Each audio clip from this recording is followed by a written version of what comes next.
Hello નમસ્કાર મિત્રો, સ્વાગત છે તમારો મારી યુટ્યુબ ચેનલની અંદર। મિત્રો હાલમાં સોશિયલ મીડિયા પર કીર્તિબેન પટેલ અને પ્રકાશભાઈ ખત્રી બંનેનું કોલ રેકોર્ડિંગ વાયરલ થઈ રહ્યું છે। તો મિત્રો તમે આ વિડીયો પૂરો જો, તમારે તે કોલ રેકોર્ડિંગ સાંભળવું હોય તો તે કોલ રેકોર્ડિંગ કીર્તિબેન પટેલની આઈડી ઉપર જોવા મળી જશે, તેમની ઇન્સ્ટા એકાઉન્ટ પર તથા તેમની યુટ્યુબ ચેનલ પર પણ જોવા મળી જશે।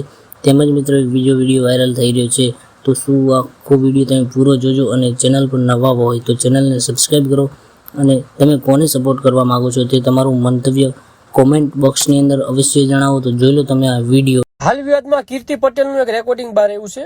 તેમાં પ્રકાશભાઈ કહે છે કે સચિનને 15 થી 20 વાર સમજાયો પણ તે ન સમજ્યો। સચિનને તેના પિતાએ સમજાયો તો પણ તે ન સમજ્યો, એના મામાએ સમજાયો તેનું પણ તે ન માન્યો।